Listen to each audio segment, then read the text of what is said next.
then I guess in his, I don't know. I mean, he's coming back, so I guess he ain't dead yet. But what's happening? What's up, Geek Nation? It's the Geek Gang podcast, back at it again with another episode with the white fans. Back at it again with the white fans. It's not fans. But yeah, guys. Man, we got so much to talk about today. We are going to talk about the Snyder Cut. Episode 2 of Falcon and Winter Soldier, and then we're going to dig into some Spider-Man theories today. Well, definitely what's going to happen to Spider-Man. First off, this is our first episode that's like filmed, so you get to see what we look at. A lot of you guys recognize me from TikTok. Same thing as Rocky Comics. I'm new. You can say Mark. Garrett's pretty new. Do we need to reintroduce ourselves or anything like that? Hey, I'm Rocky. You can find me on TikTok at Rocky Comics or Rocky Uzumaki, and yeah, that's me. Alright, I'm Sean. I'm known as the Dopest Geek. You can find me on TikTok and Instagram as Dopest Geek. Yeah, Garrett. Fairly new. On TikTok, you can find me on Marvelously Fit. Only got one post, but hence the new part. And should we bring up bring that up? We'll do it in a minute. So make sure y'all stick around. So it's kind of in the middle of the episode. We got a surprise for y'all. Everyone that's watching or listening on, let's say, Spotify, Google Podcasts, wherever you can find the podcast, make sure you go over to YouTube. We'll explain a little bit more in the middle of the show. But we got a surprise for y'all down the line. But let's go ahead. We'll go ahead and swing on into it. Let's just start off on the Snyder Cut. Let's think about what all we liked, didn't like, overview. There are going to be a little bit of spoilers. It's been out long enough now. Y'all should watch it. If not, stop here, fast forward a little bit. But there's going to be some spoilers, but who wants to kick it off? I can kick it off. So, obviously the Snyder Cut is a better version of the Justice League. It's a better movie. I think 100%, not even, I don't say 100%, but most people could agree that it is a better movie than Justice League. Now, is it a good movie? I personally thought so. I think they robbed your boy. I don't know his name, but he plays Cyborg. They robbed that guy. Fisher. Yeah. Ray Fisher. They robbed him. He was such a valuable character. I think that my least favorite characters from the Justice League are now my favorite characters. Yeah. Now, don't get me wrong. I feel like there was some scenes that they didn't necessarily need, like the Martian Manhunter part. It'll be the same movie if you took him out. It would be the same movie, but if Zack Snyder had kept his job, it would have set up another movie very well. I still only part I really didn't understand was I know why, but I don't know. It's just I feel like how did it necessarily benefit? Like, how did he get there? Or I don't know. I feel like I guess I kind of have to know the context of it. Okay, he was Martha Kent, and I guess he's trying to push Lois Lane into in the position that she needs to be in for Superman when he returns or whatever. But then I don't know. It just kind of just happened. I think the only thing it really did was it really hyped up the Hall of Justice scene. So when they went into the abandoned building they're at, and they were and there's room for more. There's room for more seats at the table. Right. I think adding him was basically we are going to get a Justice League. Because you can't just have Shazam walk in. True. You can't have all these extra people yet because they haven't really built the story. So I think showing Martian Manhunter was hey, there's room for growth. Not right now. Yeah, not right now. There's room for growth. Yeah. What you think? Coming from somebody who doesn't really care for DC, I really enjoyed the movie. No hate towards DC, just not my thing. Prefer Marvel. But I will say, as a Marvel fan, I think this beats a few MCU movies, actually. I think it was really good. Kept me on the edge of my seat throughout the whole movie. I don't really have that many problems with the movie, actually. The only thing I didn't really care for were the slow-mo scenes. I feel like it wasn't a lot in it. I've seen somebody do a total time span of 10%. It was 10% of the movie was slow motion. But still, we saw that a lot. That's a lot. Yeah. That's a lot. We saw a lot of that with Wonder Woman, and I just felt like it started to get old. I can agree, but I feel like with this movie, the slow motion scenes was stuff that like I actually cared about. Like having Flash go back in time to revert everything and save everyone from dying, the Mother Box coming together. That's like, oh shoot, like that just shows how fast he is. But it's like when you have Wonder Woman, half of Wonder Woman's scene. Yeah, that's with what her. I mean. It's like I've seen enough of that in her. When I say the slow mo scenes I didn't like, I'm not talking about Flash. Obviously, it's gonna look slow to us. Like as the reader, they know we can't keep up with his actual speed, so it's gonna look slow to us. So that's expected. Yeah. But the opening sequence with the Amazonians versus Steppenwolf. Yeah. Like that, I feel like they had too many slow mo scenes, and they weren't doing anything like speed requirement. No, yeah, no, I get you. I will say a really cool scene slow mo wise was the would you consider this the opening scene of Wonder Woman stopping those bombers? Well, see, because like to me, like that was the weird thing was like you talk about the difference between like the Snyder Cut and the actual film was that was the opening for the movie, wasn't it? The Wonder Woman scene was like the opening for Justice League. But this one, it was like Act 2 of Part 1, and you were like, oh, this actually makes sense. Like, you're bringing in all these characters. Like, no offense, watching the original Justice League, I was like, I don't care that she's stopping bombers. Like, like this is supposed to be about the Justice League. Like, right. I don't care about. I do care, but it's like I don't care about like hostages. Like, I want the bigger story. Like, I want this to start building up. Yeah, I'll say like the another thing that I did like about it is I actually care for the Justice League as a team. I feel like with this movie we spent a lot of time with them making connections with each other. Yeah. Them growing together, them, stopping the common evil. But what I say that I thought was absolute trash that I still did not like is the CGI. I think the CGI was terrible. Yeah. Now, don't get me wrong. There was some CGI that was really good, but there was some stuff I'm like, they obviously was not done, or not even not done, or just didn't care. Yeah. Like Cyborg, I think even though I just got done saying Cyborg is my favorite, I still, in terms of like design wise, they could have designed him better. I feel like he was a floating head. He looked like a twig. Yeah. I would say would have made him like kind of like that Transformer. Like remember when Transformers first came out, it was so many mechanical and moving parts, but when they fought, you really couldn't tell which one was which. I felt like that with him. It was just so many like. It looked like tinfoil going. Yeah, exactly. I feel like they would have made him a little bit more, not necessarily let's make him bigger, let's make him buffer, maybe a little bit more solid. Yeah. So I know what the hell I was looking at the entire time. Now that you brought that up, going back to the Josh Whedon version of it, the Cyborg Suit. So obviously we know in the Snyder Cut that his dad dies, but in the Josh Whedon version he didn't. And the after credit was his new suit, and obviously his dad helped him do that in a way. I feel like that's the only thing from the Josh Whedon movie that I did wish stayed in to show like his thing and evolves over time. Yeah.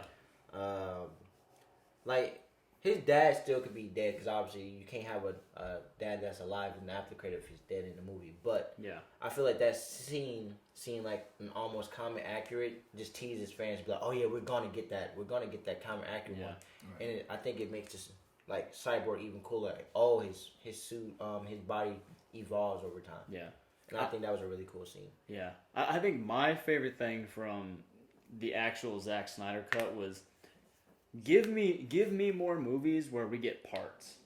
Like, I love the fact that instead of just, like, transitioning scenes, you would have this big scene, like, when Wonder Woman's like, they said the age of heroes will never come, and then Batman's like, it has to.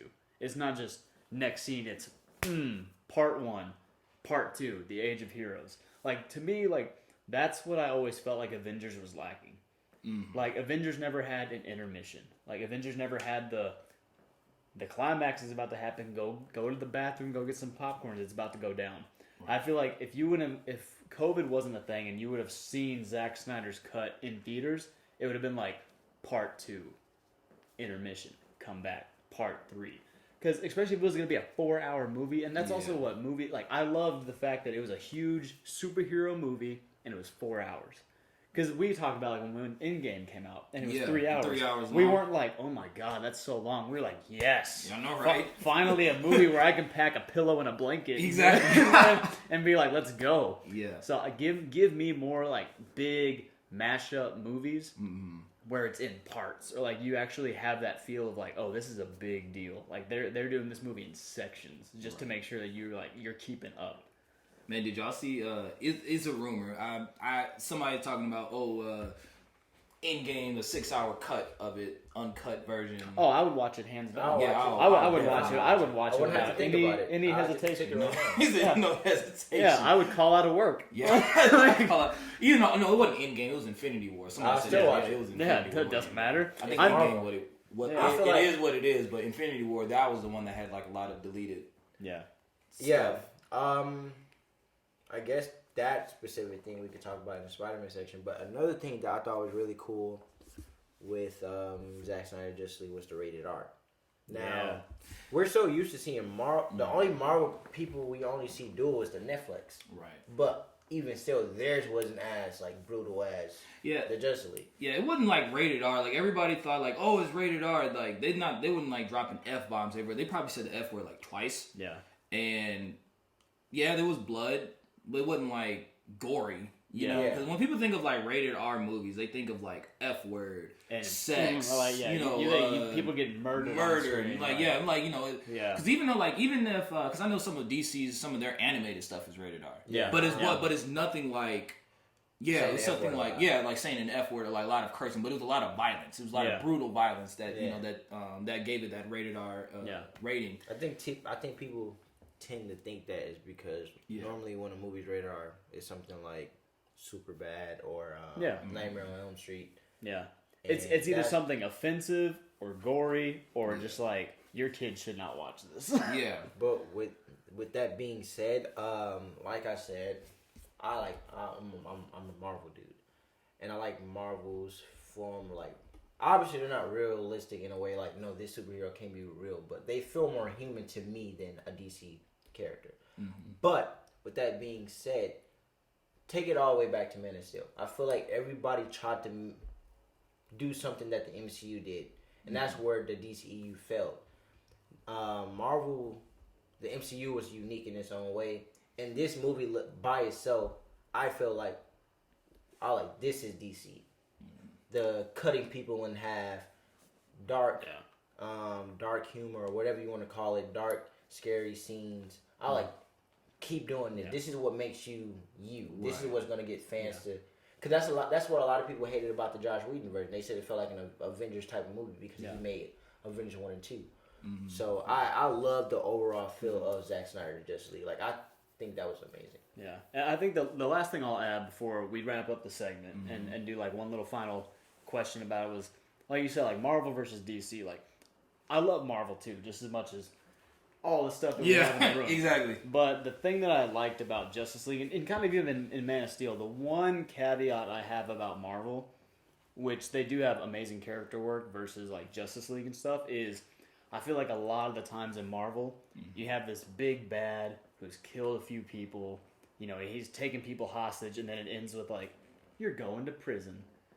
DC, it's like, I'm going to kill you. Yeah. Like what they did with take him out. Yeah, I think that was cool too. Like they killed the villain. Like, the villain you killed Steppenwolf. It wasn't see you in Justice League 2. It was like, no, we're gonna kill you, and then we're gonna kill you. Like exactly. So going off of that, right? Do you have anything to add? I was about to say, what were y'all thoughts of Darkseid? I think the only part that was kind of, I'm saying lame, is everything we saw about Darkseid was in the trailer. Like literally everything in the trailer was in Snyder, and that was it. He had no like. I don't think there was anything. Is he gonna actually do something like? Yeah. How do y'all feel about the after credit, like the nightmare scene with Joker? So here's the thing with that. My thing about the nightmare scene is the whole movie in general. So like when we wrap up the segment, I'll ask y'all like 1 to 10, what would you rate the movie? So be ready for that. But I feel like the caveat with that as well is, like you said, the nightmare scene. I feel like I would have cared more about that scene if I didn't already know we weren't getting another movie. Because for me, it was like, it's like at the end of Avengers 1 when it sets up Thanos and it's completely played by a different actor. and you're like, oh, yeah, look at that Thanos. Like, and then in what is it, Thor 2? He's a different guy. Yeah, he's a whole different. And you're person. like, yeah. So for me, the nightmare scene. They actually changed him 3 times. Yeah, They changed him 3 times. So for me, it's like I think the nightmare scene would have really. It was hyped. Like Yeah. it was good. But I think when the movie ended and the credits rolled, I was like, wow, that was such a good scene for nothing. Yeah, exactly. I feel like for nothing. I feel like the team was random in a way. But we can get into why they're together. Yeah. I was like, we can get into why they're together. Yeah. That's a whole storyline. Yeah, like I said, it's just me not really being a DC fan, Yeah. so it may be something I don't know. But I was just what's the girl's name that was Mira? Mira? Yeah, seeing Mira, Joker, Batman. That's end of the world. They're gonna team up. Flash, Cyborg. I wasn't expecting. We saw Flash in Batman vs Superman. Was it? When Batman vs Superman. Yeah. So that was expected, but like Cyborg. I was really expecting at least to see Wonder Woman. She But with that being said, she's a threat. That was the same. So remember that in the middle of the movie, I think it was like we saw like that snippet of the nightmare scene, like Lois was killed, Darkseid killing like Aquaman, I think. So that's where it's based on, right? The after credit was based in that. It's in that reality that would have happened if they didn't. Were we supposed to get a Justice League movie just about the nightmare or what? No, so basically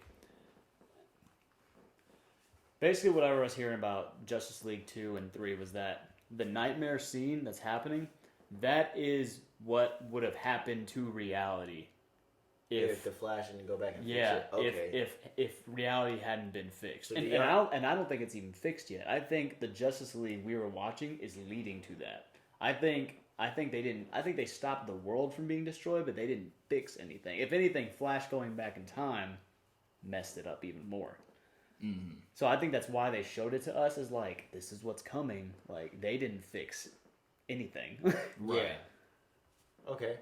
So going from that, we'll stop with the nightmare scene. So 1 to 10, going off of not what it was compared to the Joss Whedon version, but 1 to 10, what would you have rated Justice League? If we would have gotten to see it in theaters and just the movie in itself, what would you have rated it? I'll give it 8.5.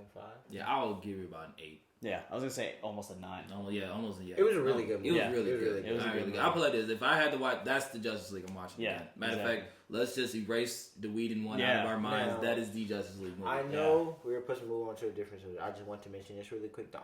Another problem that I had with the movie was the first part. The first part was like extremely slow. Oh yeah. Yeah. Which was another reason why. But it's also like Avengers, like.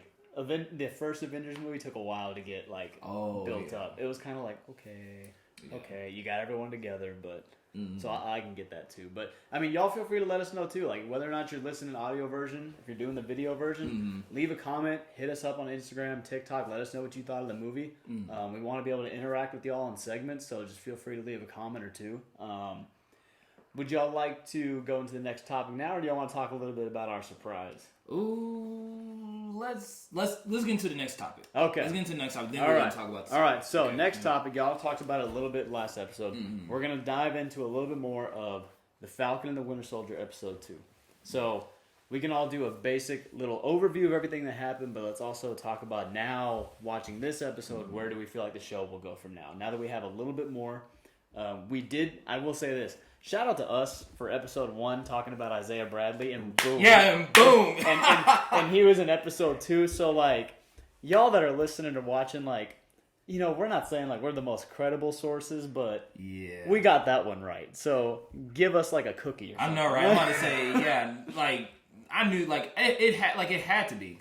Yeah. But no, to be honest, that was like the highlight of that episode. Isaiah, and then I mean, it's duh. Like his grandson is going to be Patriot. Like that's spoilers. Oh yeah, I'm gonna say. This is definitely a spoiler. Yeah, if you have not seen the episode, go see it. Like we wait a week to be able to show y'all and tell y'all a whole review. So. Right. I'm gonna say I have a whole week to watch this, so that's why we always a week late. So episode 3 is technically the one that came out today. Yeah. So I already watched it this morning, so we waiting on these two. I seen like the half of it. I got like 10 minutes left for episode 3, but back to the whole Isaiah Bradley thing. I know some fans aren't happy with the whole political thing and how it but it's my whole take about it is, yes, these people are Avengers. They're heroes at the end, but at the end of the day, they're human. Yeah. They go through what we go through. So if anything, it's not like it's forced. It's something that's relevant. No. Yeah. I don't know if you the Pirate Hat King, I think that's his name on TikTok, but he brought up a great point, somewhat of a theory, but a good point. Throughout episode 2, you hear Bucky say, "Why did you give up the shield? Why did you give up the shield?" Then you go to Isaiah Bradley, and he explains, "I took Captain America's suit. I became Captain America. I came back home, got locked up." So if anything, and we saw how it panned back to Sam. Yeah. So we know in a way that it was like Sam was taking in what was happening. Yeah. And we see that he was obviously like pissed off that there was a super soldier that nobody knew about that was black. Yeah. So I feel like, and what the dude was saying in his TikTok video was, that just shows even more why he didn't want to be Captain America. Yeah. I feel like that was I feel like that scene came up at the right time. And y'all know, because like I texted y'all when I was watching the episode, but I was texting y'all during the scene. If y'all don't know the scene, basically Sam and Buck are leaving Isaiah's house, and they get stopped in the street. Right. And 2 police officers stop them, and basically, immediately, wrongly take the side of the white man, take the side of Bucky, and say, is this man bothering you? And Bucky, to which is like, do you know who this is? Like, this is the Falcon. Like, I remember texting y'all, and I was like, if Sam gets arrested here, I might not finish this show. Yeah. Like, because it's just like, it's like you said, Bobby. Like, it was political, but it's relevant. Like, it's not like they had to force like, oh no, Sam's going to jail. But like I told y'all, I was like, if they can't get representation right in the show, I might not care to finish watching it because I feel like the representation thing was a whole big deal of this episode. I feel like that's why people liked it so much. Like finding out that Isaiah Bradley was Captain America, but then was sent to prison for 30 years for doing so. It's like right. And like you said, it ties into Sam. Like, oh yeah, why would I want to be Captain America? You sent this guy to prison for it. And he didn't even know about him. Yeah. So that just added more to why he wouldn't want to be. And they, on top of that, they found out that they've been taking his blood. Yeah. So and then making which is pretty much making the serum. I'm pretty sure that's what's happening. I think Isaiah Bradley is he'll come back into the show as like the Flag Smashers or even the Power Broker is. He was one of the test subjects that whatever serum they have now, which we talked about in our last recap was, remember we were like, no one's been able to recreate the super soldier. Right. Obviously they have. Yeah. It's just the government gave it to a black man and was like, oh no, we didn't. Lock him up. Exactly. Which is like, so now I feel like Isaiah Bradley, since they introduced him so early, will be such an integral role to the series. Either he's gonna come back or, it's going to be one of those things where he might be a mentor to Sam and maybe like Hydra or somebody gets to him or the Flag Smashers, kill Isaiah and Sam's like, no, for him, I will be Captain America and I'm not going to be treated like how he was. Right. So what would you, was the after that discussion, now let's talk about John Walker. Now we get to dig in a little bit deeper into John Walker, his motives, the type of Captain America he wants to be or what he's actually, right now I kind of have it playing right over here. To kind of remind us because it has been a full week since I've seen it. So I'm trying to like remind myself some stuff. So I think the funny part is going back to the African Americans. I know we kind of brought up like, yo, this dude's like, I never thought John Walker was racist. I thought he was maybe ignorant to culture. Yeah. But I wouldn't really say, oh, he is a flat out racist. And I just noticed something right quick. The Marvel Legend that was in the episode. That's funny. Okay, I just realized that. I never realized that. Anyway, he got a sister for a girlfriend, and his best friend is black, and so Battlestar or whatever. So I saw a theory leading into that. So do you remember how a long time ago? Spoilers if you don't know this, but there was a leak from the filming of this show that said that John Walker later beats or decapitates somebody with the shield. And there's a rumor that it was going to, again, political, there was a rumor that it was going to be a black teenager or a black man. But what they said was, so something in the show has to make John Walker snap. Yeah. He has to become the U.S. agent. So people were saying, what if him doing that, his wife leaves him? Or like you said, what if Battlestar dies? Yeah. And then he just has the whole world against him. Right. And he just becomes straight up like, I'm done being Steve Rogers. I'm just going to start shooting and doing what I need to do. If I'm willing to bet, I think something's going to happen and his wife is going to leave him. I feel like he's just going to have his whole world spiral. And he's like, time to start killing. Because I think for the most part, he has good intentions. I think he has good intentions. But the thing is, he's from more of a military, America first type, personality or background. Because because as we're looking at, we're seeing all his accomplishments as a soldier. Yeah. I'm glad you brought that up. That goes with the whole message of the first Captain America movie. I forgot the dude that made him Steve Rogers Cap. Yeah. But Cap flat out said, and this is sort of like, still talking about the character John Walker, but what makes him so different from Steve Rogers. Right. Steve asked the dude, why me? Mm-hmm. He said, you're a good man. You're a good man. Yeah. I don't want a good soldier. I want a good man. Yeah. John Walker is a good soldier. And it goes all the way back to Endgame, where Steve was getting ready to take back the stones, and Sam was like, I can come if you want. He flat out said, you're a good man, Sam. Yeah. Right. And I feel like people just overlook that little small line. Well, I think there's so many like back and forth throughout the show, like between Bucky and John Walker. Like the thing that started pissing me off at John Walker was when he was like, just because you have that shield doesn't mean you're Captain America. And he's like, come on, man, like I've put in the work. Right. You should, like, it's not about putting in the work to be Captain America. It's about being a good man, putting people first. Yeah. And especially when he got Bucky and Sam out of jail. Yep. And at the end he was like, well, if y'all aren't going to help me, stay the hell out of my way. That's when I kind of, in this show, I was like, this dude is going to snap. Yeah. There's going to be a scene where this dude just... Yeah. He becomes U.S. agent and doesn't care about being Cap anymore, but he's like, I'm going to do what I need to do to get stuff done. And I guess, like, in this episode, we're starting to see, like, the good soldier part of it. Like, I'm pretty sure he's a really great soldier, but he is.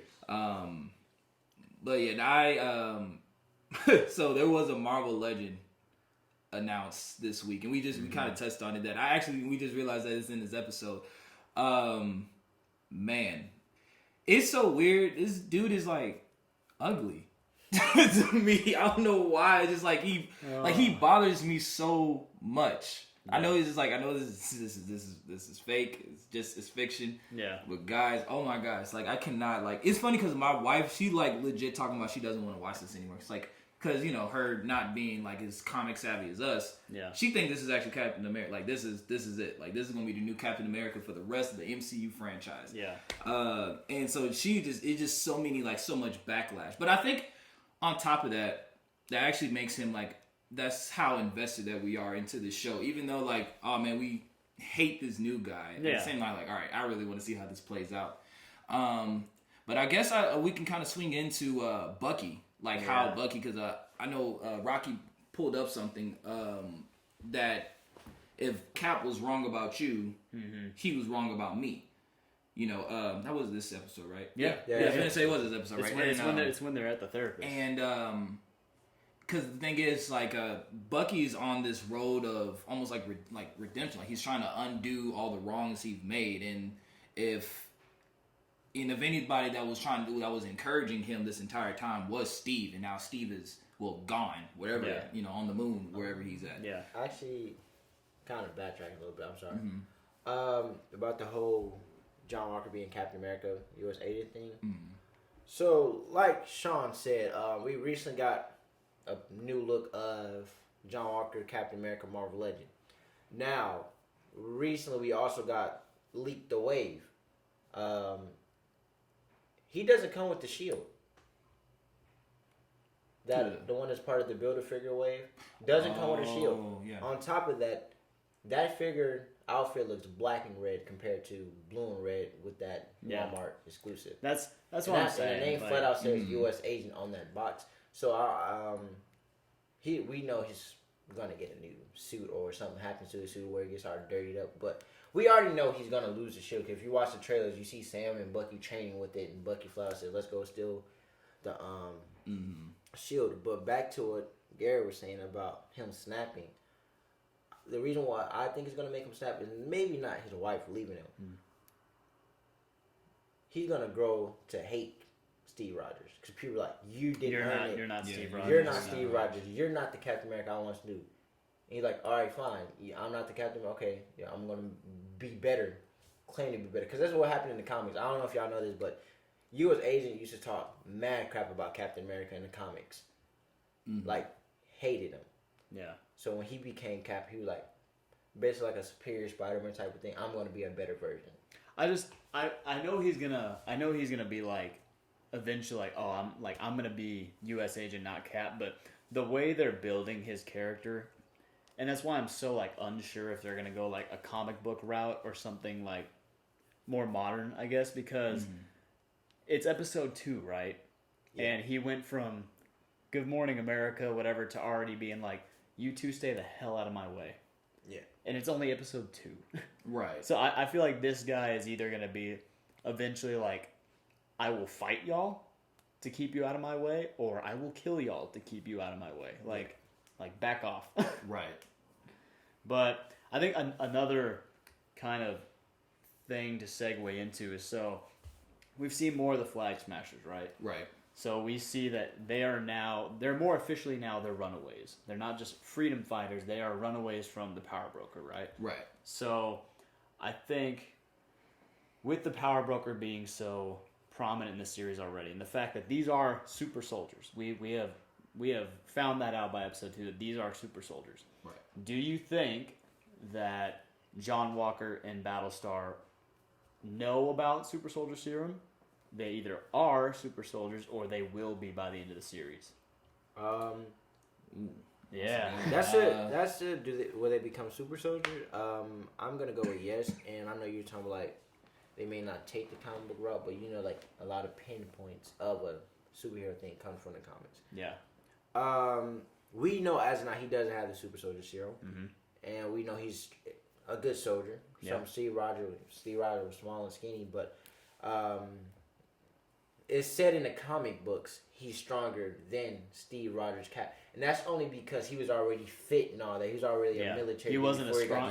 So he just added on to his. Just added on to the string. So yes, eventually I feel like he's gonna get that. I feel like that's what they're looking for right now. Because if you notice, like the part where Sam's like the big 3, you know, androids, aliens, or wizards, and then whenever he's like, or super soldiers, Battlestar, if you notice, he's like, super soldiers for real. Like, they know what they are. Like, they're not dumb. Like, they know that super soldiers are a thing. So that's why I think either, like Bobby said, like they...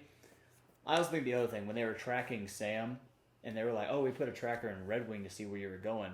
I think John Walker and Battlestar might be trying to find the Flag Smashers and find the super soldier serum.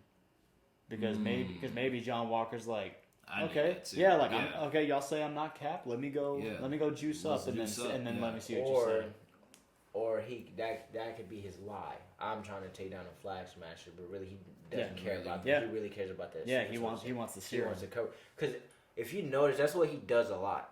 Whenever he's in front of a camera or a government, he plays the hero role. Yeah. But when nobody's there that could possibly like record what he's doing, he's like an a-hole. Because perfect example. Bucky's getting therapy. I guess this can go back into the Bucky area. Bucky, we saw in the first episode, he was getting therapy. In this episode 2, John Walker's like, we'll be taking Bucky from you. Yeah. He can have his last whatever, and then he'll be working with me. And then the other part where, like you said, the whole Red Wing getting hacked, or was it you? Sam was like, you hacked my thing. He was like, it's not hacking if it belongs to the government. It's government property. I'm the government. It's like, you're acting like cocky. And that's something Cap's not. And I feel like that's what he's going to... My actual theory for John Walker is that he either goes and sees the Power Broker and becomes a super soldier, or he gets the serum. But I believe in Captain America 1, when he says like, why don't you go give it to the douchey soldier that's like super fit, all that stuff. He's like, if I give this serum to him, it'll just make him cockier. Yeah, it'll just make it. It'll make him the person you already are. It enhances it'll make him more aggressive. So I think John Walker will get the serum, and that little bit of like I'm a jerk is gonna become like I'm U.S. agent now. So I think he will be a super soldier, but then he's gonna be like that little bad part of him that he's suppressing, is gonna be like, all right, time to wreck shop. And that's what I like. That's what I like about Marvel. You a fan or something will probably think, oh, they forgot about it. 5 movies later, they'll bring it like that did happen. Yeah. Because when did forgot? When did Captain America First Avenger come out? 2011, right? 2011, something like that. Something like that. So with that being said, we're basically seeing the other side that the guy was talking about in Captain America 1, which I love that they remember that. Giving the serum to someone that doesn't deserve it. Yeah, a good soldier. Yeah, a good soldier, not a good man. Yeah, it was 2011. Yep. But Sean, like, what do you think? I feel like you've been a little quiet. What was your take? Oh no, but I was kind of just getting more into like the Bucky aspect of it. So I guess my take of more like Bucky is trying to undo everything that he did wrong. Yeah. You know, even though it was more of intentionally unintentional because he was brainwashed or whatever. Yeah. And so, but the one person that believed in him is gone. Yeah. And now when going to saying the quote, if he was wrong about you, he was wrong about me. Yeah. So, and I think just Bucky's journey, but at the same time, he's not afraid to cross that line. Yeah.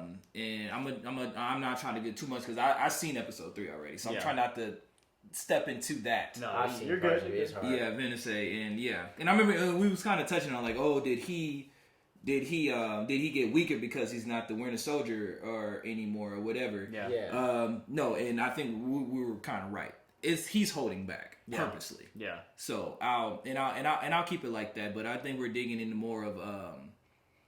But I think with this episode we're digging into more of the emotional and the motives behind like the series, the actions and stuff like that. Yeah. Well, I think episode 2. And leading into Zemo about to be in episode 3, as you know. Mm-hmm. But I feel like, kind of like you said, this is starting to set up a lot of different character work. Whether it's John Walker becoming U.S. agent, Sam deciding he wants to be Captain America, or Bucky deciding, like, I'm not mentally stable, or, maybe Steve was right about me. Like, maybe I am ready, like maybe I'm not the monster. And like you said, like trying to redeem himself for everything that he did, even though he didn't have any control. And I think eventually we'll see Bucky decide like, like that wasn't me. Mm-hmm. Like maybe I'm not the monster that I was made to be. Right.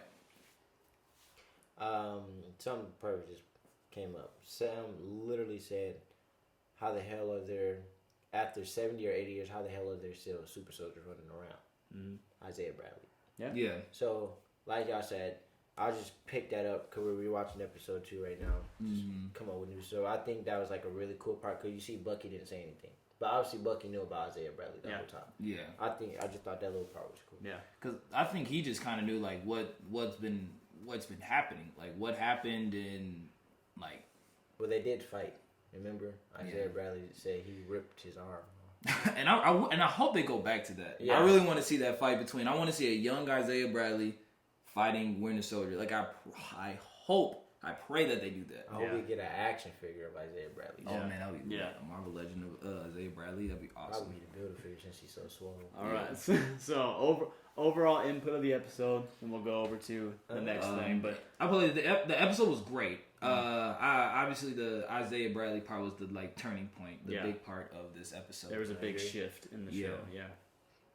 Oh, and I'll tell you this, no spoilers, but episode 3, boy, it opened a door that I thought at the back of my mind. I said, I wonder if they're going to bring a certain thing up, and it opened a door that it did.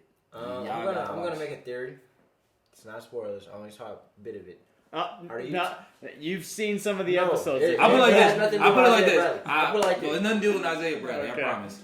Yeah. Okay, so that just goes away from what I said. Because what I was thinking is, remember in the comic book, Steve lost his serum, and he was old. They had like a newer, updated version of the serum that can make like you young again. So that was my theory. I thought he was somewhat talking about it, but he says it has nothing to do with Isaiah Bradley. Yeah. But I think that'd probably be cool.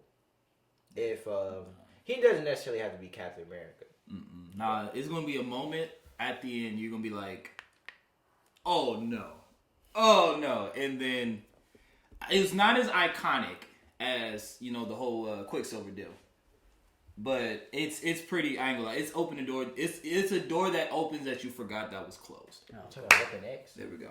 Huh? Okay. On that note, y'all. On that note, it's not Weapon X. We will go ahead and go into our big surprise for y'all.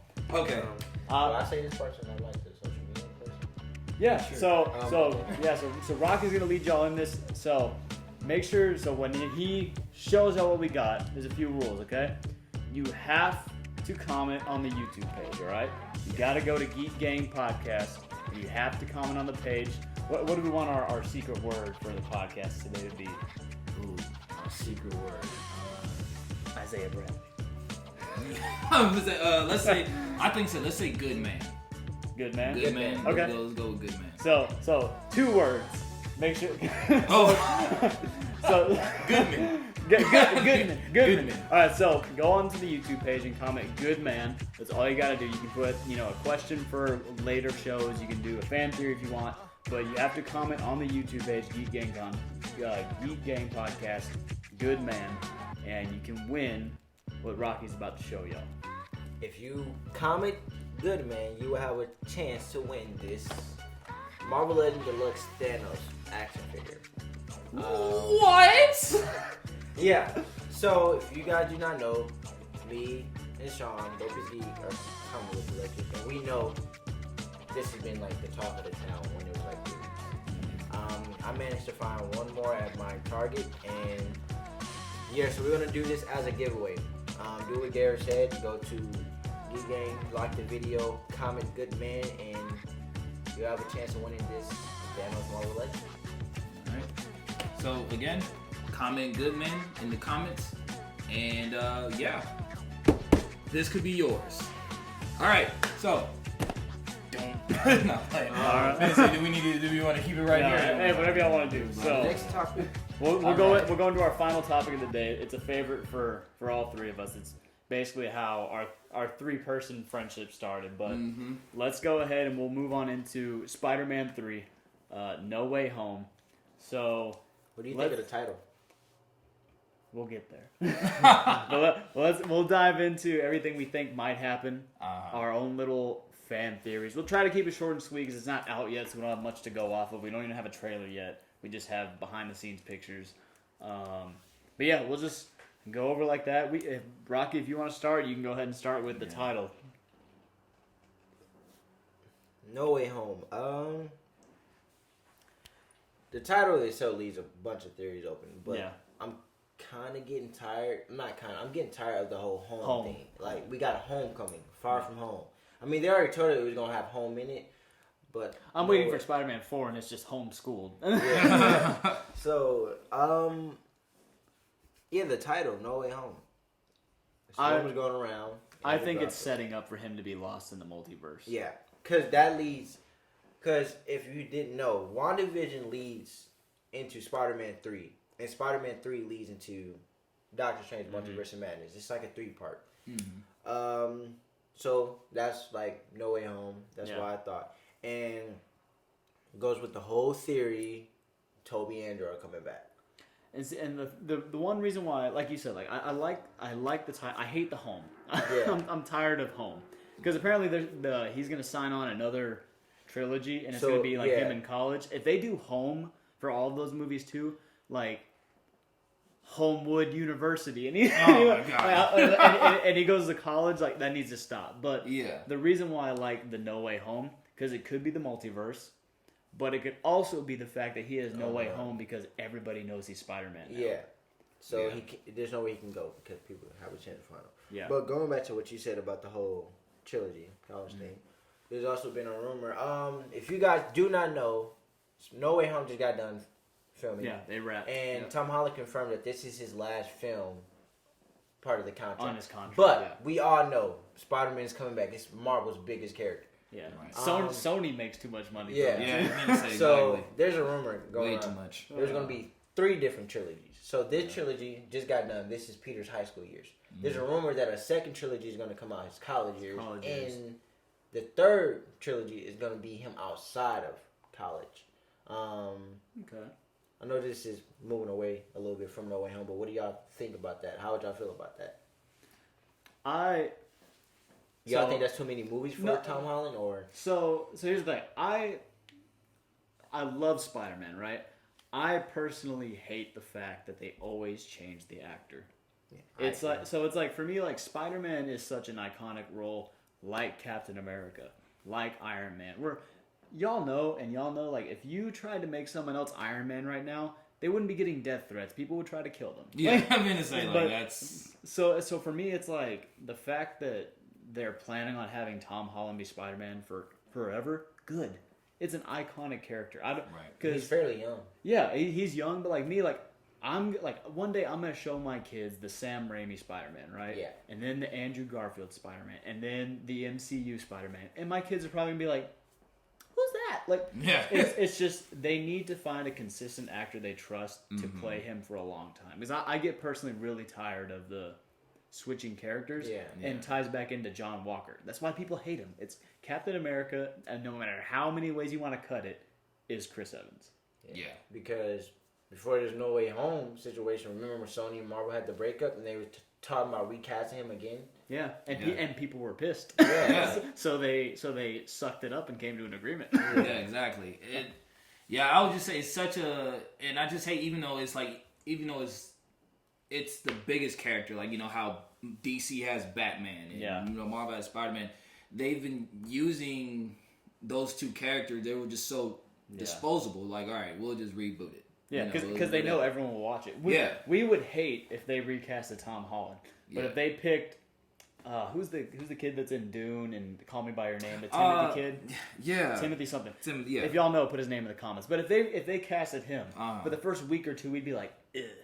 And then 2 months later, they'll release a trailer, and we're like, okay, but it is Spider-Man. Yeah, exactly. So that's just my thing. I've actually grown. I mean, I loved him in Civil War, but I would honestly be not sad. I would feel a certain type of way if they were to stop using Tom Holland. But I think Tom Holland, not character-wise, actor-wise, I think he's the best fit for Spider-Man. Yeah. I mean, he works out. He did Billy Elliot, which took a lot of gymnastics. Because going off of that, like the perfect Spider-Man. What did they say? It was like for all it was like Tobey Maguire was a great Peter Parker. Yeah, I love this. Andrew Garfield was a great Spider-Man. But when Tobey Maguire was Spider-Man, you're like, he's still kind of a dork. Like, but not like a good way. And then Andrew Garfield's Peter Parker was like too cool. Yeah. So it's like I feel like Tom Holland has been the perfect he's a nerd. But he's also really smart, and he's really strong, and the way that Tom Holland has gotten fit for Spider-Man, like the scene whenever he's changing in was it Homecoming, and Ned sees him ripped, and Ned's like, oh my god. No offense to Tobey Maguire, and the iconic scene in the first one when he's like, he's not that ripped. Yeah, he's not. that dude is just holding his breath, flexing, flexing really hard. And he's so old. He was old when they made it. Yeah. He was like a high school kid. He was supposed to be a high school kid. And it's the same thing for Andrew Garfield too. It's Andrew that's how he looks now. Yeah.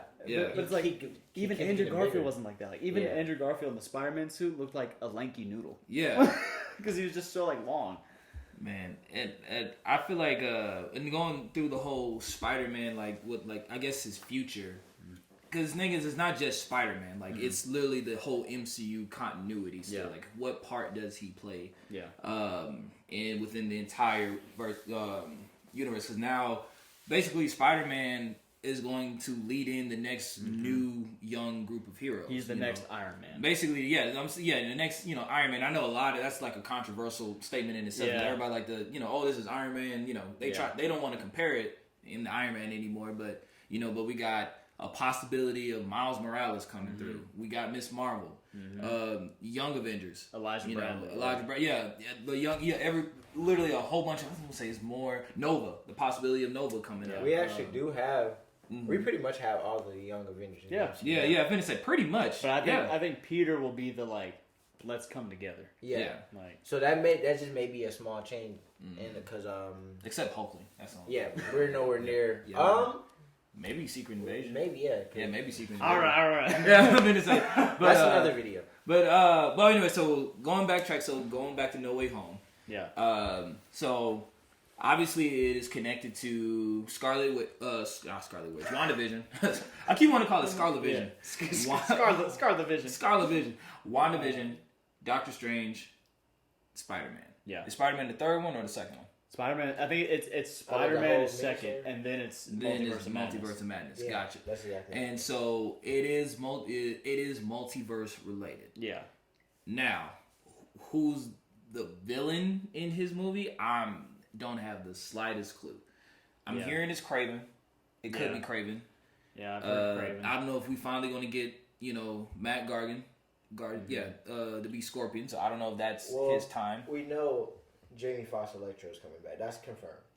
Right. And what's the dude name that played Doc Ock in Sam Raimi's Spider-Man 2? Yeah, he'll make an appearance. He'll make an appearance. Yeah. So, but what I think is really cool is they're not going to be the versions we know and love. Right. Yeah. My thing with No Way Home and what scares me about them setting up this whole multiverse thing is that we us as fans, we want it to be multiverse, right? We want it to be No Way Home is he's trapped in the multiverse. I think if we get the multiverse, it's gonna be the last 20 minutes of the movie. Right. I think those set photos that we saw where they're in the Sanctorum, but it's covered in snow and spider webs and stuff. I'm willing to bet good money that's an end credit scene, and they're in a different reality where Doctor Strange is gone. Right. I don't because we all talked about this. The only thing I worry about with Spider-Man 3 is that they try to incorporate the multiverse, but they also try to answer the question of, well, how is he going to be Spider-Man if everyone knows he's Peter Parker? There's so much stuff they have to do in that. I feel like that gets resolved early on in the film because I don't know if. That's a big thing to just go that's done. Obviously, they're not gonna 10 minutes in, 30 minutes in, it goes away. But if you look at the set photos, we all know Spider-Man 3 is gonna pick up exactly right after Far From Home. Yeah. Far From Home probably took place in the summer. Right? It was a summer trip they were going on. Which is weird because Spider-Man 3 is Christmas. Yeah. So I'm saying that it may be a time jump. So maybe they solve this situation first, and the No Way Home is the dimension thing. Or, maybe them knowing there's different Spider-Man. If it's true Tobey Maguire and Andrew Garfield coming back, maybe they're going to try to find a way back home. And maybe they're going to be like, there's 3 Spider-Mans. We don't know what is real no more. The thing I worry about with... I don't want to put too much faith in Andrew Garfield. I don't think they're... Tobey Maguire, I honestly don't think they're coming. Because that's what we did with WandaVision. Yeah, that's exactly. We were like, Mephisto, and then we watched and we're like, no Mephisto. And Quicksilver. And Quicksilver. And my thing is we might see Peter flying through a portal, a portal or something, and we see Spider-Man in the Amazing Spider-Man suit, but I don't think it's gonna be Andrew Garfield going, hey, I'm also Peter. What? This is crazy. I think it's gonna be maybe Peter gets sucked through portals in time. He sees a scene from Spider-Man 2, with Octopus, Doc Ock, and then he gets sucked through a scene where it's the Amazing Spider-Man fighting Electro, and that's why they're making their comebacks. But I don't think we're gonna get scenes of you're Peter. I'm Peter. He's Peter. That little meme. Hey. but I think that's what people are expecting. Right. And I think that's the most dangerous thing to do with a multiverse movie is because everyone was expecting the multiverse in WandaVision. Right. And the only multiverse thing we got was really at the end when she's reading the Darkhold and you hear Tommy and Billy like crying to her through the multiverse or the Darkhold. So I just feel like people are gonna get their hopes up, and we're pretty realistic. Like when we talk about like Spider-Man and stuff, so we'll be hyped no matter what. Yeah. But I feel bad for the fans who are gonna pull a WandaVision and go see it, and they leave and they're like, rip their Spider-Man shit off. They're like, I didn't get Tobey Maguire. Man, I definitely try not to be too high, because then we hearing the possibility of Daredevil being in this too. And not just any Daredevil, or the Daredevil. Kind of like what we were saying, how Chris Evans, Charlie Cox, like that's my Daredevil. Yeah, sorry Brad Pitt, but that was the better Daredevil. Wait, did you say Brad Pitt? Yeah, Ben Affleck. It's Ben Affleck. I'm tripping. Sorry, Brad Pitt. Sorry, they both have square chins. but that's what I'm saying. Like going back to Rocky's point is like if they do like a time jump and like a flashback to the trial or something like that of Peter being shown not to be Spider-Man, dropping Charlie Cox in there and then going multiverse, people are gonna be like, go back to Daredevil. Like, I want Daredevil. Like, So I feel like there's just so much stuff they have to do that when we talk about like the next trilogy, I think Sony and Marvel are smart enough to go, we need another trilogy to explain some stuff. Yeah. Exactly. I honestly do not want this movie to be multiverse. Like, that could be an after credit. I want to focus on this Peter Parker killed Mysterio type of thing. Yeah. I want to see him on the run. Yeah. I want to see his friends maybe betraying him or losing his friends, potentially losing. I mean, what I really want to see, and this just goes to the theories, I know Sean touched upon it earlier about the whole Iron Man thing, him being the next Iron Man. There's ways you can fix problems with the MCU Spider-Man in this movie. Yeah. One, identity. One thing I hated about Tom Holland's Spider-Man was whenever he met an Avenger, he didn't have his mask on, or he would say, "I'm Peter Parker." Well, but then you also have to think about it. Is like in the Avengers movies, Steve didn't keep his cap on the whole time. But everybody knew Steve was Steve in the comics. But it's because they trusted each other. They're the Avengers. Like when Hulk was the Hulk, like when he was tearing up the town and stuff, people weren't like, the Hulk attack. They were like, Dr. Banner attack. Like, everyone knows who they are. But the thing is, what's one thing that's huge about Spider-Man? His secret identity. In the comics, we see Iron Man, hey, I'm Tony Stark, I'm a billionaire. Yeah. Captain America, oh, you're Steve Rogers. Like, there's comics where they're like chilling at a store or something. They're like, hey, that's a huge deal. And like, I get it, change. I have no problem with MCU Spider-Man so far. I think it's cool what they're doing, it's different. But there's some parts of the character from the comic that I feel need to stay there. I didn't like when he met Carol Danvers. He was like, hi, I'm Peter Parker. Yeah. Or, I'm Peter, by the way. Or, we're using our made-up names. I'm Spider-Man. Well, see, like, and what sucks, and so, again, like we said, like, same thing with John Walker, going back to that. Are they going to do what's comic book accurate, or are they doing, like, a modern thing? Because here's my take on it is, in the comics, Spider-Man's identity is, like, his heart and soul. But look at every Spider-Man movie we've ever had. His identity's a big deal, but as soon as one person finds out, they're like, everyone can know. Yeah, in Sam Raimi's, Mary Jane, his aunt, Harry. Well, Aunt May never found out. Who? In the Raimi movies, Aunt May didn't know he was Spider-Man. No? Yeah. Yes, she did. When? I'm trying to figure it out. In Spider-Man 2. No. Was it 2? No. Aunt May knew that he was Spider-Man. No, I promise you. Do you not remember when she talks to him when she's cleaning out her house and she's like, the world needs you, Peter? No, she never says the world needs you, Peter. She knows that he's Spider-Man. I'll look it up. I'll look it up. Okay. I'm about to say, because I don't remember that part either. I was like, no, but she never fully found out, hey, that's Peter under their suit. She may have an idea. But the point I'm trying to make is the MCU is supposed to be different. It's not supposed to be like the comics. But you still got to keep the core of the character intact. Yeah, but like, and going off of that with MCU, I feel like they already ruined that. And knowing Marvel, the sad thing is like they're not gonna backtrack and go now. Like whenever they do the trial or whatever it is to show that Peter isn't Spider-Man, I feel like even when they do that, Peter's not gonna be like, okay, nobody can know who I am now. Yeah, and if that happens, that's why I'm just saying like theories. Like I said, I've been talking to Sean about this ever since Far From Home came out. There's just something, if you wanted to make him somewhat more of the Spider-Man everybody knew and loved, there's ways you can fix it in this movie. Yeah. The secret identity thing, like I said, maybe after this, he's like, this caused that much trouble. I almost lost my friends. I almost lost Aunt May. People could have been killed. I need to be more careful with this information. I think it's going to be kind of leaning on One More Day.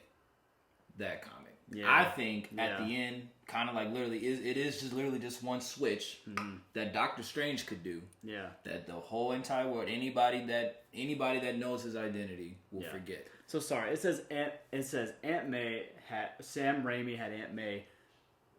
What is it? Keep going. But basically, it's heavily implied that she knew he was Spider-Man. And I think that was because one other thing in the comics that she never, even though she knew he was Spider-Man, she never really sat there and like. Yeah, that's Peter. Been on his case. Yeah, but and it's also even into the Spider-Verse. Mm-hmm.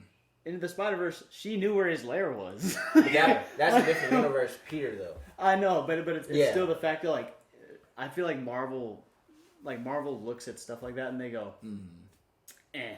Which sucks because stuff like us, we're like, oh, his identity really is important. Like, that's what I loved about Spider-Man. Yeah, is that he was so reserved, but I feel like it's gonna turn into like, we don't care if you're like Spider-Man. I think it can go either two ways. Either it could be that possibly in One More Day where the No Way Home, because they literally like he probably just cannot return home because as of right now he's wanted for murder. Yeah, you know and. No, one way to fix that either one or two things. Yeah. Either the world forget that he was Spider-Man in the first place, or Peter Parker was Spider-Man in the first place, or either they can, with the whole Tobey Maguire, Andrew Garfield thing, one of them could take the blame for it and be like, haha, I'm Peter, I'm the killer of Spider-Man. And be like, back to my world. Yeah, back to my world and just, just in whatever. But now in terms of villains, I'm thinking it's possibly Kraven.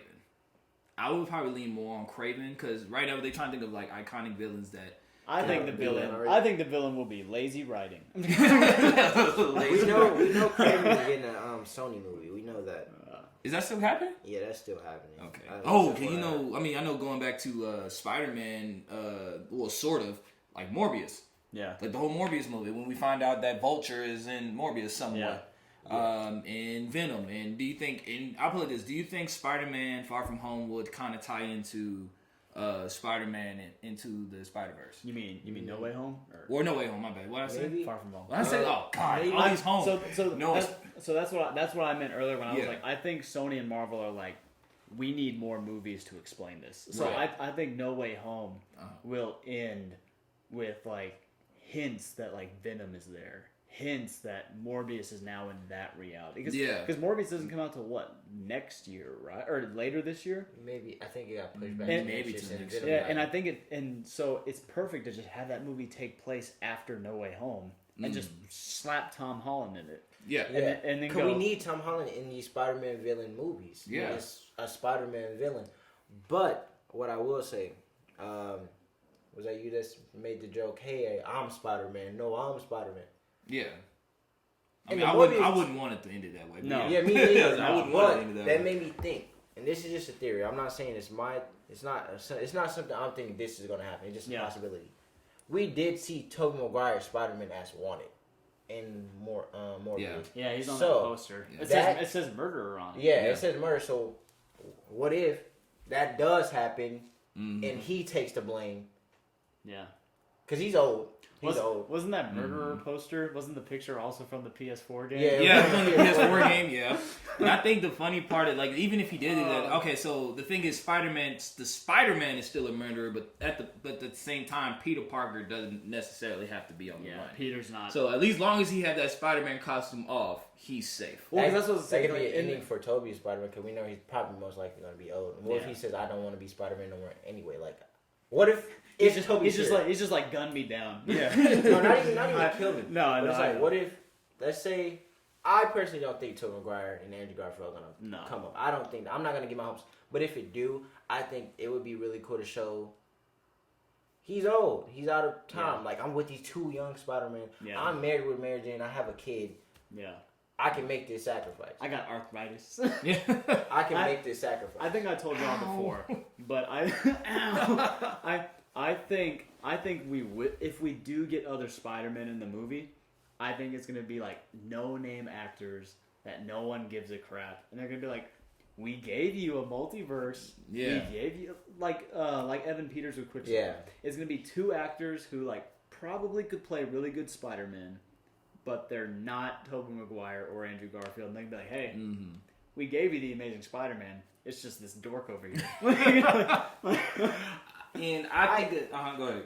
I'm sorry. No, you can go. I would say, and I think another thing with the Into the Spider, I think we're going to introduce... I don't think he's going to be like the whole little, oh, he got bit by the spider. I think they're going to introduce maybe Miles Morales. Yeah. Maybe. They already... Not necessarily, like I said, not like, oh, he has a spider bite, he's walking around with a spider. But his character. Maybe not implying it's him, but like where the fans will know. Like maybe like in the end of the movie, Peter's like swinging through the city, and you see a kid drop his books and his headphones. Yeah, something and like he picks that. it up and Yeah. Because he's there. And it's playing Sunflower by Post Malone. That'd be pretty cool. What was I about to say? Ow. Don't you hate when you put Band-Aids? This Band-Aids on for a long time. It was something involving... Oh, okay. If we do get Tobey Maguire, this is it. I'm leaning more towards it. If I had to like think of a theory that I'm going to believe over anything, fans think, hey, we're going to get Sam Raimi's version of Spider-Man. We're going to get the Mark Webb Amazing Spider-Man. We know Electro's not coming back as the same Electro from Amazing Spider-Man 2. We know the dude that played Doc Ock and Sam Raimi, he's not going to be that same version. If we do get Tobey Maguire and Andrew Garfield, they're most likely not going to be the ones we know. They're not going to be. That's what I'm saying. Like if Peter goes to like, or if he sees different realities, he'll see the Amazing Spider-Man suit, but it's not going to be Andrew Garfield. Yeah. Or you're going to see the Sam Raimi Spider-Man, and you're going to take it off, and it's going to be like, what's up? Like, I'm talking about even that though. I'm talking about like we'll get the actor. I think we'll get the actors Tobey Maguire and Spider-Man, but they're not going to be playing like their Spider-Mans. Right. So last thing. So go ahead. I'm sorry. This is like a stretch. This is like a huge stretch. What if like? How would you feel if we start Tobey Maguire Spider-Man, right? But this is not gonna happen. I already know it's not. But it was Superior Spider-Man. So them playing like as other Spider-Man, not necessarily their Spider-Man, but as other Spider-Man. No, he's now. Like, he's now the Superior. Yes. Oh, that actually wouldn't be a bad idea. It could be like the Crisis thing. It could be like the Crisis. Let's think though.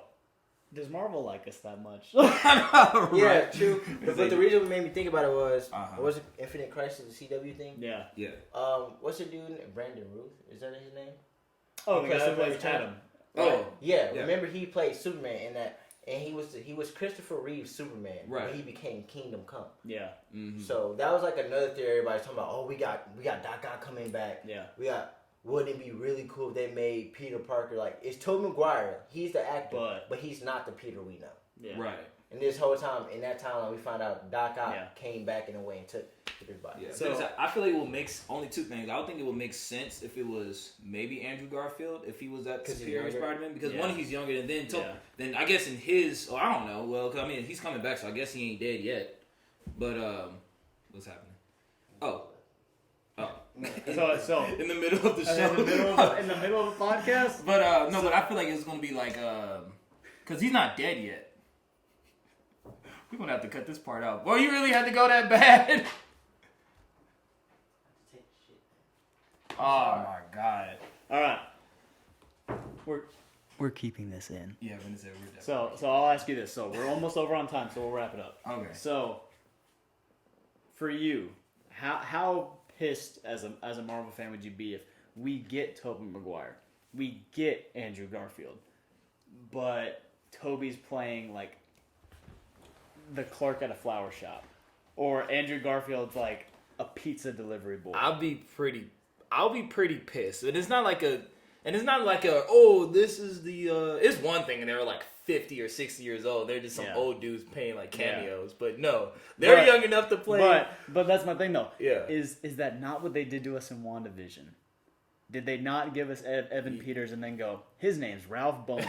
So that's why I'm like, it's not out of the question. If we get the characters, I think it's gonna be like they might do like a funny like callback. Like they might have Ned and Peter order pizza, right? And then they knock on the door and they open it. It's pizza time. Like I'm like no, as awful as that would be. Yeah. That's Marvel. Yeah. It's like, hey, like we didn't have the budget or the time in this movie to make them Spider-Man. Right. But we put them in the movie. Man, I will have mixed feelings. Like, remember that I will feel the same way. Like, remember when Captain America was like the whole patience talk? Let me tell you something about patience. And I was like, oh, F y'all. Like, for real. But see, but it shows that they've done it before. Yeah. It shows that. They're totally, they're not above trolling us. I know I'm just coming back, but I was thinking about this. There's something that we didn't bring up. I don't know if you caught it yet, but me and Sean caught it. If you look at the promotional picture for No Way Home, Ned has an orange hoodie behind him. Yeah. Oh, a promotional picture.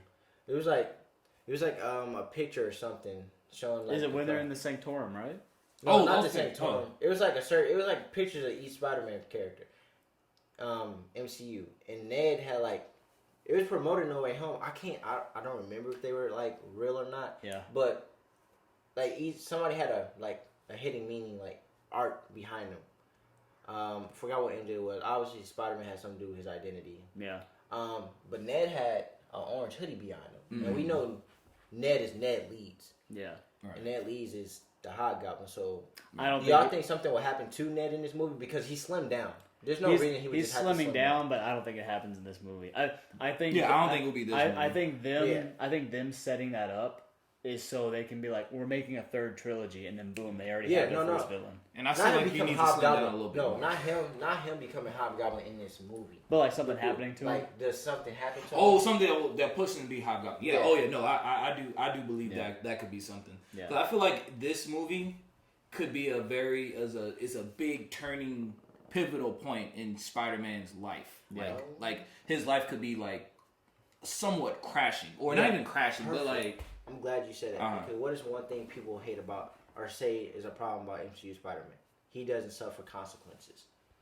This movie would be perfect suffering like a lot of consequences because a lot of things people had was Peter Parker's like Far From Home, Homecoming. He had consequences, but they like got resolved quickly. He got the suit taken away in the first one. He got it back. In Infinity War, he got the Iron Spider. So yeah, but you could also argue that he had to watch Tony die, and he basically did kill Mysterio and have to watch someone die. But he had to send his. But would you consider that a consequence for Peter?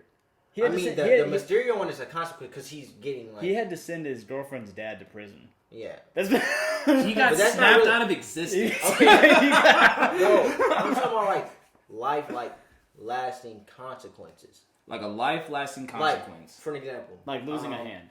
Losing Gwen Stacy. Okay. Harry becoming Green Goblin. Like, that stays with him for a minute. Not something that stays there for a little bit and then it goes away. I think Ned will be his, like... Yeah. That's what I mean. Because, like I said, he gets consequences, but they don't last long. Yeah. Like the whole suit taken away. Remember when we all thought, hey, he's going to make his own suit at the end of Homecoming because he gets taken away. He got it right back. Yeah. He said he didn't want that. This is something I don't agree with because it was explained how he got the Iron Spider suit because he was going to die in space. But people were like, he got that handed to him and he flat out said he didn't want it. Yeah. That's just like Nick picked up. But I feel like this movie will like show like the consequence side of Spider-Man. Yeah. Like how certain things... Because that's what's cool about Spider-Man. If one bad thing happened to Spider-Man, it's gonna last for a minute. We're a little over on time. Oh God, we're way over on time. Can we even upload this? No. Yeah. But the last thing I'll add about Ned is the thing that I'm like super worried about is they made Ned so much of a lovable, believable, like nerdy character.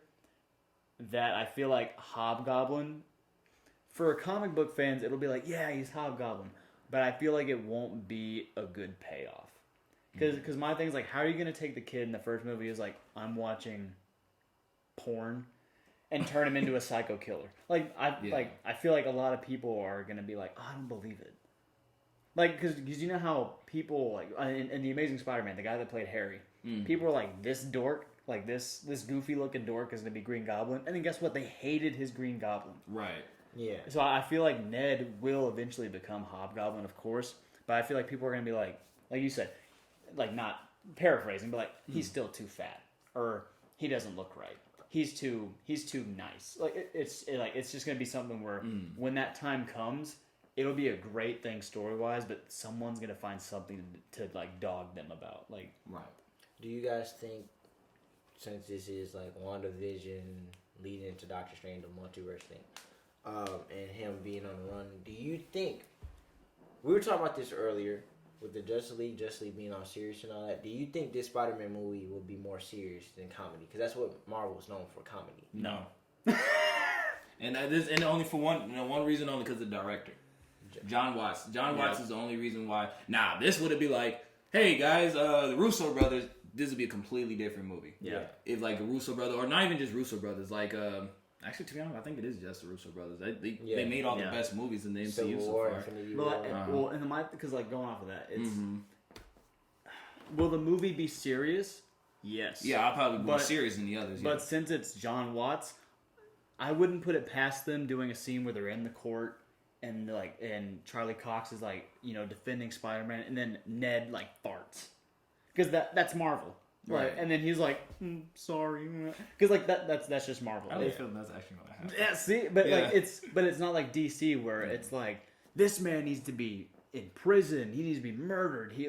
It's just gonna be like, does Peter go to jail? It's like it'll be serious, but I don't think, like you said, I think the reason why Peter hasn't had repercussions of his actions is because that's not a very Marvel thing to do. Like. Or are we talking about MCU standards or comic? MCU. Oh yeah. We talk about MCU. Yeah. Okay. Because a lot of people, and I know, and I get it. Like, it is based off comics. That's the thing. But I think with we have to factor in a lot of stuff about the MCU. One, it being, I'm saying more realistic. Disney. Is Disney. It's because thing is, we're big grown ass men watching superhero movies, but at the same time, guess who's spending the money? Parents, kids. They gotta keep, they gotta keep it going. I mean, as much as I would like it to happen or like it to, like have Spider-Man have more consequence. I mean, not like it won't happen. Like I said, I will bet on it that it will happen more. This is the consequential movie for Spider-Man. But at the same time, Disney got money to make. Disney got bread to make. And guess the little crumb snatching kids who don't know nothing about Spider-Man. Don't care About Spider-Man. They just like, hey, cool costume, kick the bad guy's butt. Well, that's like me as like... That's what they're getting bread off. Like me as a Marvel fan, like a perfect example, like when I went and saw Deadpool, and there was kids in the theater, I was like, why are your kids here? It's Deadpool. Right. But guess what? People still went and saw it. Because it's like, yes, well, the parents probably wanted to see it. Yeah. Kids don't care. Like, kids probably saw Deadpool, which, if you took your kids to that, good on you. but it's just like, it's a different character. It's like Deadpool is meant to be like grotesque, gruesome, cursing, stuff like that. But I feel like you said, Disney has money to make, so they're gonna make Spider-Man as Disney-ish as they can. And that's the thing. And actually going back to the whole rated R thing that we with Snyder Cut earlier. I think PG or PG-13 actually make way double more money than rated R movies ever will. Yeah. Long as that's true. And that's because because it's a bigger audience in the PG-13. As long as little Timmy and Sally can go see it. Yeah, exactly. That's more movie tickets, and that's why Marvel has let's make a rated R movie. I mean, other than Deadpool, and Blade. Yeah. That's like the biggest thing. But yeah, we definitely need to wrap this up. Yeah. We can have a part 2 of this another time. So it's been good talking to y'all. Make sure to remember the giveaway. Rocky's gonna hold it up. Remember, you have to go to the YouTube. You gotta comment. Good man. And we'll say we'll probably pick a winner by next week. Yeah, let's say next week. We'll pick a winner by next week. So get those in. Y'all send us some questions. Send us some fan love. Find us on TikTok, Instagram. We're always looking out for y'all. We have an email where we have to say all right. So other than make sure you're commenting on the video and on the podcast and things like that. Good man. If you have any theories, any questions, recommendations, what you guys think of the podcast, fan mail, or anything like that, our email is geekgangpodcast at gmail.com. That's geekgangpodcast at gmail.com. And we hope to hear you guys pretty soon. Anything that you guys want to close off with? Anything? I think I'm all good. All right. Yeah, we'll see y'all next time. We aren't really sure what the topics will be for the next one. We're actually our next episode will be a new segment type of thing that we're gonna do. It'll be shorter episodes, so maybe you want to listen to it on like be long as this. Yeah, you'll maybe listen to it on your drive to work. Maybe like cooking dinner or something. It'll be a nice short episode. It'll be a fun new segment. But other than that, everyone good. Good. Good. I'll catch you guys on the next video, guys. Shout out.